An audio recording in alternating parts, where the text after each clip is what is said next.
अस्सलामुअलैकुम। आज मैं आपको बुक D2 जिसका चैप्टर 7 है उसकी एक्सरसाइज 7A का क्वेश्चन 11 कराऊंगी।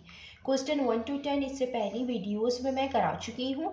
ये आपको एक्सरसाइज 7A की प्लेलिस्ट में मिलेंगे। क्वेश्चन 11 रीड करते हैं। If z is directly proportional to y and z equal 48 when y equal 6। Question 11 के टू पार्ट हैं। इसका पार्ट 1 है find an equation connecting y and z। Part 2 है draw the graph of z against y। Question में हमें given है कि z directly proportional है y के। पार्ट 1 में हमें इक्वेशन फाइंड करनी है जो कनेक्ट करेगी y और z को। तो हम इसको इस तरीके से सॉल्व करेंगे। z डायरेक्टली प्रोपोर्शनल है y के, और जब हम ये प्रोपोर्शन का साइन ख़त्म करते हैं तो हम इक्वल का साइन लगाते हैं और इक्वल के साथ कांस्टेंट आता है k और y। ये इसको हम नाम दे देते हैं इक्वेशन 1 का। अब हमें पार्ट 1 में इक्वेशन फाइंड करनी है। इक्वेशन फाइंड करने के लिए हमें पहले k की वैल्यू फाइंड करनी पड़ेगी, और k की वैल्यू हम इस तरीके से फाइंड करेंगे कि यहाँ पे z और y की वैल्यू हम इस इक्वेशन के अंदर पुट करेंगे और हम k की वैल्यू फाइंड करेंगे। तो यहाँ पे z हमें 48 गिवन है और y 6 गिवन है। ये हम इसमें पुट करेंगे इक्वेशन 1 में। Put z equal 48 and y equal 6 in equation 1। z 48 है, 48 z की जगह 48 रखेंगे। k कांस्टेंट है और y की जो वैल्यू है वो 6 है। 6 k से मल्टीप्लाई हो रहा है, जब दूसरे साइड पे जाएगा तो डिवीजन की फॉर्म में आएगा। अब ये दोनों नंबर आपस में कैंसिल आउट हो रहा है। 6 1 टाइम 6 8 टाइम 48, k इक्वल 8 के। ये हमने k की वैल्यू फाइंड कर ली है। अब हम इसको पुट करेंगे इक्वेशन 1 के अंदर, और पार्ट 1 में हमें जो इक्वेशन फाइंड करनी थी हम वो फाइंड करेंगे। Put k is equal to 8 in equation 1, z equal k y। k की जगह हम इसकी वैल्यू पुट करेंगे 8 और ये y आ जाएगा। हमने इक्वेशन फाइंड कर ली है। पार्ट 1 में हमें इक्वेशन फाइंड करनी थी। Part 2 draw the graph of z against y। Part 2 के अंदर हमें ग्राफ फाइंड करना है, और ग्राफ फाइंड करने के लिए हमें z और y के पॉइंट्स मालूम करना ज़रूरी है, इनकी वैल्यू मालूम करना ज़रूरी है। हम सबसे पहले यहाँ पे टेबल बनाएंगे।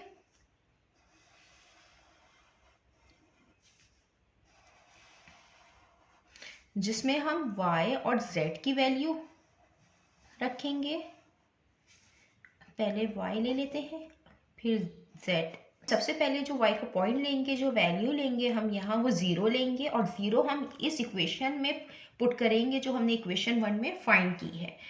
हम इस तरीके से इसके पॉइंट फाइंड करेंगे। When y is equal to 0, first value हम 0 लेंगे और हम इसको पुट करेंगे इस इक्वेशन में जो हमने फाइंड की है। z equal 8y। y की जगह हम 0 पुट करेंगे। z equal 8 0 time 0। जब हमने y 0 रखा तो z की वैल्यू 0 आई। अब हम y की वैल्यू रखेंगे 1 when y is equal to 1। ये हम इसी इक्वेशन में पुट करेंगे y की वैल्यू। 8 1 टाइम 8। जब हमने y 1 रखा तो z की वैल्यू 8 आई। अब हम 2 रख के चेक करेंगे y की value. When y is equal to 2, z is equal to 8y, इसी इक्वेशन में पुट करेंगे, y की जगह 2 रखेंगे, z is equal to 8 2 time 16, y की वैल्यू 2 ली है तो z की वैल्यू 16 आई है। अब हम y की वैल्यू 3 रख के चेक करेंगे, when y is equal to 3, z is equal to 8y, इसी के अंदर हम 3 की वैल्यू पुट करेंगे y की जगह, z is equal to 8 3 times 24।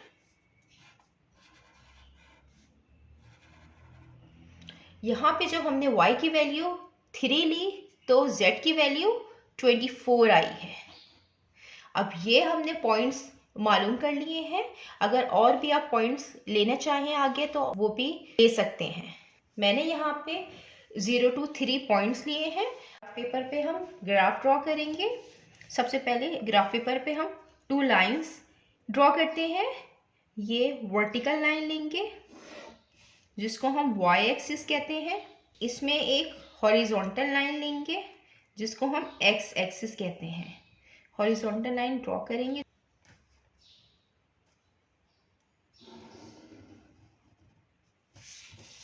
Horizontal line को x एक्सिस कहते हैं और जो वर्टिकल लाइन है हम इसको y एक्सिस कहते हैं। और ये दोनों लाइन एक पॉइंट पे मीट कर रही होती हैं, ये ओरिजिन कहलाता है। x एक्सिस पे हम y के पॉइंट्स रखेंगे और y एक्सिस पे हम z के पॉइंट्स रखेंगे।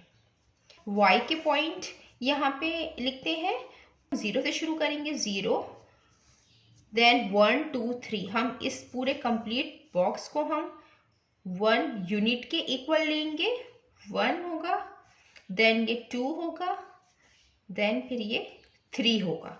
हम यहाँ पे स्केल भी लिख देते हैं, स्केल मेंशन करना ज़रूरी होता है। On x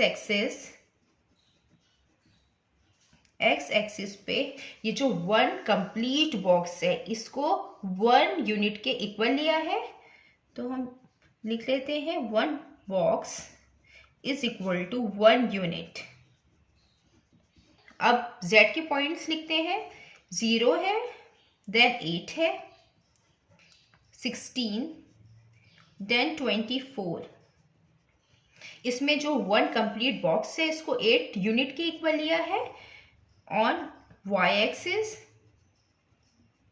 1 box is equal to 8 unit. इसके पॉइंट इसमें प्लॉट करेंगे, जो पॉइंट्स हैं वो 0 हैं y के भी और z के भी, तो ये यहाँ पे बनेगा ये पॉइंट, जहाँ पे दोनों के पॉइंट क्या होंगे, वो 0 0 होंगे। देन y 1 है, z 8 है, फिर हम y 1 लेंगे और जो z है वो 8 होगा, तो यहाँ पे पॉइंट बनेगा। देन फिर हम 2 लेंगे, y 2 है तो z 16 है, तो y 2 है तो z क्या है, ये 16 है, तो ये यहाँ आएगा। अब y 3 है तो z 24 है, तो ये वाला लेंगे पॉइंट, यहाँ पॉइंट आएगा। अब ये जो पॉइंट है हम इनको आपस में ज्वाइन करेंगे,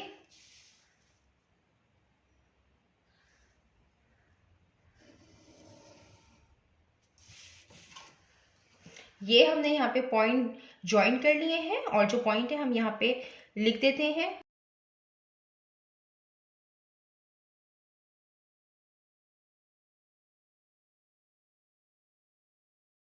यहाँ पे y 1 है तो z 8 है, यहाँ पे y 2 है, z 16 है, यहाँ पे z 3 है, y 24 है। ये पॉइंट हमने इसमें प्लॉट कर दिए हैं और ये एक स्ट्रेट लाइन आई है।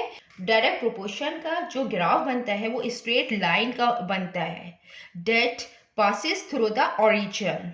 और इसमें हमें 2 क्वांटिटीज गिवन थी y और z पे y की क्वांटिटी इंक्रीज हो रही है तो इसके साथ साथ z की क्वांटिटी भी इंक्रीज हो रही है। जब दो क्वांटिटीज एक साथ इंक्रीज या एक साथ डिक्रीज हो हम उसको डायरेक्ट प्रोपोर्शन कहते हैं।